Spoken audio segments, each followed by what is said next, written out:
Հաճախ մենք մարդկանց գնահատում ենք նրանց IQ-ով կամ ինչպես ասում ենք ինտելեկտի գործակիցով։ IQ-ն ցույց է տալիս, թե որքան լավ ես մտածում, հասկանում ու լուծում խնդիրներ։ Բայց ոչ պակաս կարևոր է նաև էմոցիոնալ ինտելեկտը, որին անվանում ենք EQ։ EQ-ն ցույց է տալիս, թե որքան լավ ես հասկանում քո և ուրիշների զգացմունքները։ Բարձր IQ ունեցող մարդիկ միշտ չէ, որ ունեն բարձր EQ։ Իսկ իրական կյանքում հաճախ հենց նրանք, ովքեր ունեն զարգացած էմոցիոնալ ինտելեկտ, հասնում են ավելի մեծ հաջողությունների։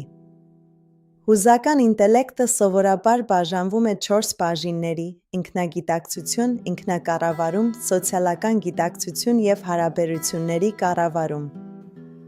Ինքնագիտակցությունը հուզական ինտելեկտի հիմքն է։ Դա ձեր կարողությունն է ոչ միայն հասկանալու ձեր ուժեղ և թույլ կողմերը, այլ նաև ճանաչելու ձեր հույզերը և ինչպես են դրանք ազդում ձեր և ձեր շրջապատի վրա։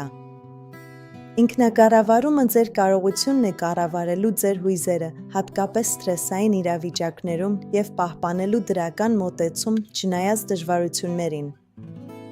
Սոցիալական գիտակցությունը ձեր կարողությունն է ճանաչելու ուրիշների հույզերը։ Դա նաև անվանում են էմպաթիա կամ ապրումակցում։ Բարձր էմոցիոնալ ինտելեկտ ունեցողները ձգտում են հասկանալ մյուսների զգացմունքներն ու տեսանկյունները, որպեսզի կարողանան լինել ավելի լավ հաղորդակցվողներ։